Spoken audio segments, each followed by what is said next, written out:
Selamat pagi semuanya. Di sini saya akan menjelaskan mengenai metabolisme protein. Untuk yang pertama itu pengantar metabolisme. Definisi metabolisme. Metabolisme adalah serangkaian proses biokimia yang terjadi dalam organisme untuk menjaga kehidupan.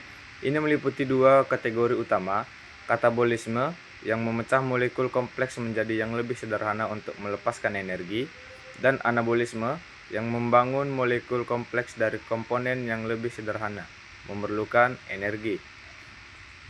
Peran protein dalam katabolisme. Protein berfungsi sebagai enzim, hormon, dan bagian dari struktur sel. Metabolisme protein melibatkan konversi asam amino menjadi elemen penting dalam berbagai proses fisiologis. Protein juga berperan dalam pemeliharaan massa otot dan fungsi imun. Jenis metabolisme. Metabolisme dibagi menjadi metabolisme primer yang mencakup proses dasar untuk mempertahankan kehidupan, dan metabolisme sekunder yang mencakup reaksi kimia yang menghasilkan senyawa yang mendukung pertumbuhan, reproduksi, dan pertahanan. Kita masuk ke poin yang kedua, katabolisme protein.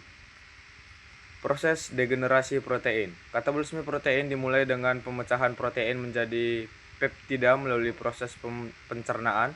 Peptida kemudian diurai menjadi asam amino oleh enzim protease yang mengungkit tubuh untuk menggunakan asam amino untuk energi atau sistem protein baru.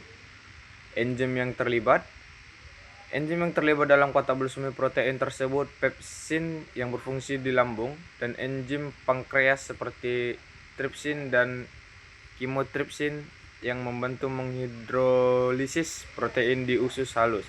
Enzim-enzim ini bekerja secara sinergis untuk memastikan protein terdegenerasi dengan efisien. Produksi energi dari katabolisme. Setelah pemecahan protein menjadi asam amino, beberapa asam amino dapat disimpan atau diubah menjadi glukosa menjadi gluconeogenesis, yang kemudian dapat digunakan untuk menghasilkan energi. Proses ini juga menghasilkan produk akhir seperti urea yang diekskresikan melalui urin. Kita masuk poin ketiga, anabolisme protein. Sistem protein. Sintesis protein adalah proses di mana asam amino dihubungkan untuk membentuk protein baru di dalam sel. Proses ini dimulai dengan transkripsi gen yang menyandi protein menjadi RNA, yang kemudian diterjemahkan menjadi rantai asam amino di ribosom. Sintetis protein terjadi dalam dua fase, fase translasi dan fase pematangan, di mana protein yang dihasilkan dilipat menjadi struktur tiga dimensi yang aktif. Regulasi proses anabolisme. Regulasi anabolisme protein dipengaruhi oleh beberapa faktor, termasuk ketersediaan asam amino, hormon, atau seperti insulin dan hormon pertumbuhan, seperti sinyal nutrisi yang berasal dari pola makan, aktivitas fisik. Hormon insulin misalnya memainkan peran penting dalam meningkatkan sintetis protein dengan mendorong penyimpanan asam amino dan penghambatan proses katabolisme.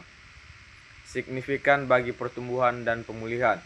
Anabolisme protein sangat penting untuk pertumbuhan dan pemulihan jaringan.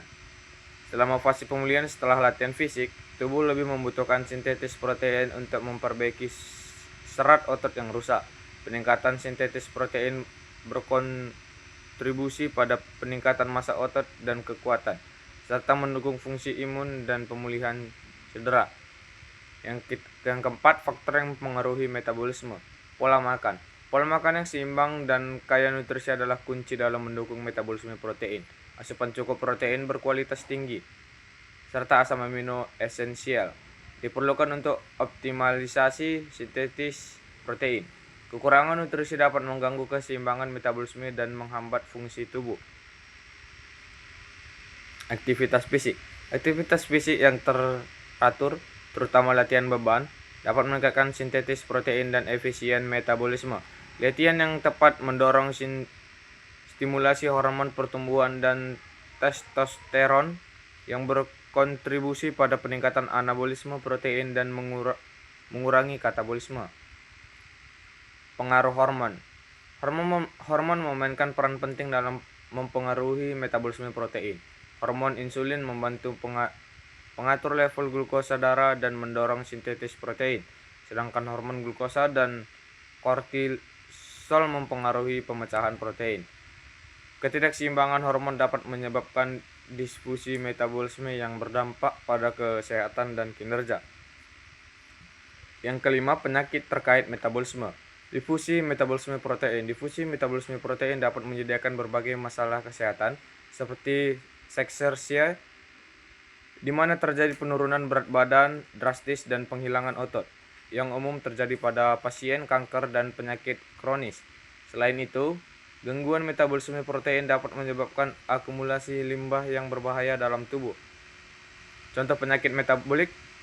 Beberapa contoh penyakit metabolik terkait protein termasuk phenylketonuria atau PKU, di mana tubuh tidak dapat memecah asam amino phenylalanine dan methylsyrup-urine disease yang disebabkan oleh ketidakmampuan memecahkan asam amino tertentu. Penyakit ini memerlukan pengelolaan diet ketat untuk memecah komplikasi. Diagnosa dan pengobatan. Diagnosa gangguan metabolisme protein melibatkan tes darah dan analisis urin untuk mendeteksi campuran dan level asam amino. Pengobatan biasanya berupa penyesuaian diet dan dalam beberapa kasus, terapi gen. Investasi dini penting untuk mengelola kondisi ini dan mencegah dampak jangka panjang terhadap kesehatan. Kesimpulan, metabolisme protein adalah proses yang kompleks dan vital untuk melibatkan katabolisme dan anabolisme. Memahami bagaimana faktor-faktor seperti diet, aktivitas fisik, dan hormon mempengaruhi proses ini penting untuk menjaga kesehatan optimal. Disfungsi dalam metabolisme protein dapat menyebabkan berbagai penyakit, sehingga perhatikan khusus dibutuhkan dalam diagnosa dan perawatan. Baik, segitu saja yang bisa saya jelaskan mengenai metabolisme protein. Mohon maaf jika ada salah kata dari saya. Terima kasih.